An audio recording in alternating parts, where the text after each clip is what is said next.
napaka-importante po doon yung boses eh. At saka importante doon na yung teacher, para hindi siya katulugan ng estudyante at para hindi ka inisan din ng mga estudyante, dapat talaga creative. Isa na doon sa pagiging creative niya, yung pagiging lively niya sa pagtuturo. Tapos paggamit ng iba't ibang klase ng boses. Yan po ang isa sa mga isinusulong ngayon ng DepEd. Ito yung mga educational materials na kung saan meron tayo mga creative ways kung paano po maturuan ng mga bata. Kaya kasama po natin ngayon mga kasama ang tinaguriang voice master at mula po sa Creative Voices Production. Actually, sikat po ito pag sa larangan po ng ganitong klaseng industriya. Kilalang-kilala po itong taong ito, pero mas kilala niyo po siya sa kanyang mga boses. Hindi boses, mga boses. Kasama po natin ngayon and it's an honor for us to have you here, Mr. Pocholo Gonzales. Magandang umaga, Pocholo. Magandang umaga po, Miss Jasmine. At sa lahat naman nakikinig dito sa DZXL sa buong Pilipinas. Oo, nakakatuwa ka kasi alam niyo po mga kasama, batang-bata pa po itong Pocholo, he is only 29 years old. Yeah. So, kailan ka pa nagsimula sa broadcasting, lalo niya sa pagkakaroon mo ng iba't ibang boses? Paano mo natuklasan yan? At age of, what age? I think at age of 7 years old. 7? Kasi nag-start ako sa probinsya, wala kaming TV noon eh. The only medium of entertainment namin before is only radio. Kasi bukid doon eh. Tsaka nung araw, parang ang tandaan. Pero sa amin kasi, yung TV doon, sandaan tao nanonood. Oo. Nakikipanood. So, mas nawili akong makinig sa radyo. So, ginagaya-gaya ko nga yung mga napapakinggan ko sa radyo. Sino yun? Sino yung mga unang mong yung mga taga-ibang stasyon. Oo. So, ginagaya ko siya. Kunwari, may isang paggabi, di ba? Sige nga. Kunwari, ganito yung napapakinggan ko. Isang gabi, si Utoy ay naglalakad sa kagubatan. Ay, naku, naliligaw na ako. Saan kaya ako pupunta? Ay, buti na lang, kasama ko lolo ko. Ay, po, sandali lang. Hintayin mo ako. Hirap na hirap ako maglakad dito eh. Lolo, bilisan niyo naman, gabi na eh. Ako, ano kaya yung nasa punong yon? Anong ginagawa niyong dalawa dito? Humanda kayo sa akin. Kakainin ko kayo. Ah! Naku, lolo, takbo na tayo! Ay, po, huwag kang mag-alala. Hindi mo ba kilala? Ako si Kapitan Tasyo. Humanda ka sa akin. Itong bagay sa'yo. At dyan nagtatapos. Ang kwento Ang galing! Parang gano'n lang. Ay, naku katuwaan mga kasama, hindi po 4 na tao yun Isang tao lang yan, si Pocholo po yan. So parang gano'n. So nakikinig ka lang na nakikinig, ginagaya mo lang na ginagaya. Actually, wala talagang story yung gano'n. On the spot ko lang ginawa. Pero, Galing, no? nakakatuwang isipin na, alam mo yun, yung bata ka pa lang na ginagaya-gaya mo na yun, na unknowingly, magiging career ko pala siya balang araw. Alam mo yun? Kasi isang probinsyanong bata na walang kamuang Saan ka probinsya? sa Maribeles, Bataan. So hanggang sa nung high school ako yung laging nag-host, walang pwedeng humawak ng mikropono, ako lang. Kundi ikaw lang. Parang ganun. Tapos, ayun na, nung first year college ako sa UP Diliman, may napakinggan ako na pa-contest, radio drama, at saka singing contest. Ayun, sumali ako. Out of 10,000, 10 lang kaming nakapasok. Singing contest. Hindi, voice acting. Voice acting. Yung parang radio drama and singing contest. Kasi alam ko sa sarili ko, kaya ko yun. Sabi ko, bakit hintayin kong mag-graduate ako kung kaya ko namang gawin ngayon? So, at the early age of 16, nagbo-broadcast na ako. At early age of 17, ako na yung puproduce ng sarili namin programa. Ako nagsusulat, ako nagdidirect.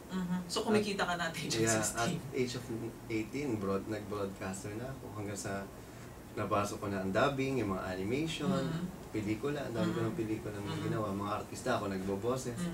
Hanggang sa pumasok ang mga radio ads, mga commercial, mga computer games, ayan na. Tapos, pati computer games pinasok mo? Marami. Ano nga, sample nga ng computer games? Actually, ngayon may ginagawa kami sa Creative Voices Production. Mamaya ako kwento kung ano yung company ko, ano ba yung ginagawa namin. Bali, alam mo yung mga napapakinggan mo kami, Tekken yung Round 1. Fight! Yeah! Ah! Ay, ikaw yun? Tapos, You lose. Continue. 8, 7, 6. magagaling po kasi yung mga... Ikaw pala yun. Hindi, actually hindi ako. I'm just setting it as an example. So, may mga nagagawa na tayong mga computer games na Mm. hindi alam ng karamihan na Pilipino ang voice talent. Mm-mm.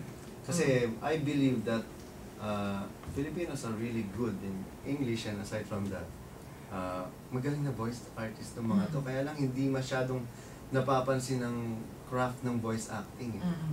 Ang nakikita ko kasi, ang nakita kong problema noon, parang ginagawang bread and butter. Sabi ko, parang may kulang dito. Okay lang eh, it's a work actually. Mhm. Pero if you consider it as an art form or as a craft, hindi mo isipin kaagad yung money. Pagkakakitaan. Oo, totoo. Okay, so ano bang, dapat ba lahat ng tao marunong mag-voice acting? Actually, I believe everyone can do that. Kasi alam mo, di ba, Miss Jasmine, nung bata ka, nag-iiba-iba, di ba, nung may laro ka kayong... pagmamani-mani ka. Ay, ano ginagawa mo dyan? Uy, okay lang ako. Naglalaro-laro ka na. Oo. Actually, that's already voice acting. Mhm. Pero ang complete, kumbaga, definition of voice acting is cannot be seen. Mhm. So, actually, as a broadcaster, you're already voice acting.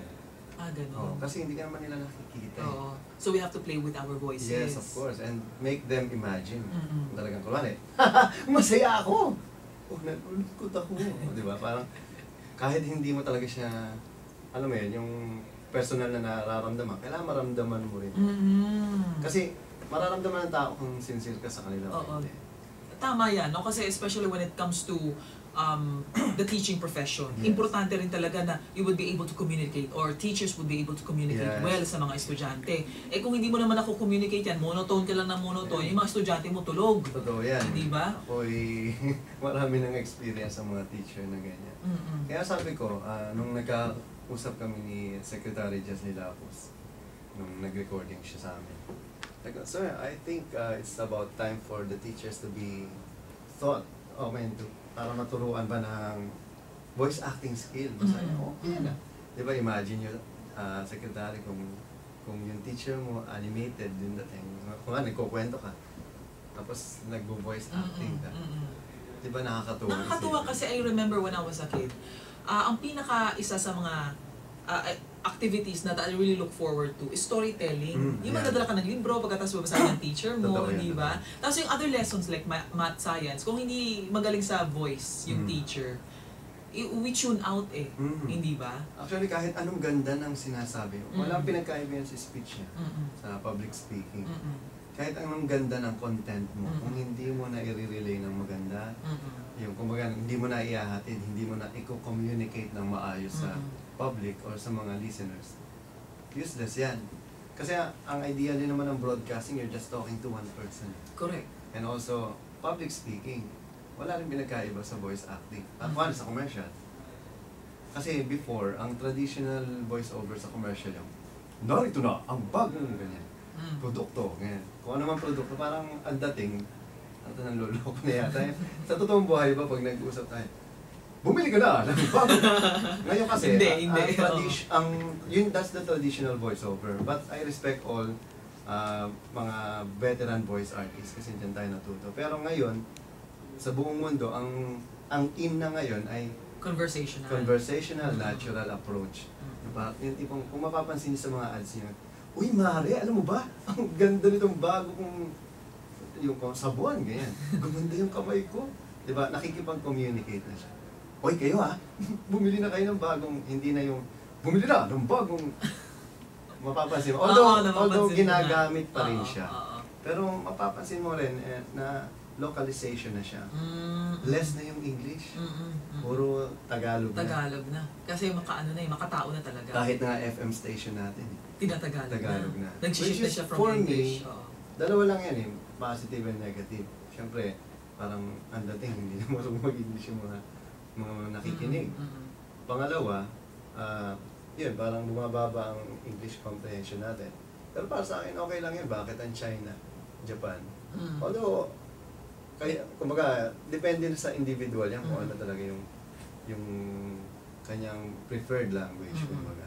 Alright, pag-usapan natin kasi na, sabi mo, nagiging involved ka sa Department of Education, especially when it comes to teachers having more voice acting skills. Speaking of skills, importante kasi yan sa mga guro Bigyan mo nga kami ng tips kung paano mas humasa, lalo na sa mga guro, yung kanilang pagde-deliver ng mga lessons. Pero bago muna yan, magbabalik po tayo mga kasama to. Ngayon, magkakaroon po tayo ng konting pag-aaral sa voice acting, especially para sa mga teachers. Sa amin pong pagbabalik.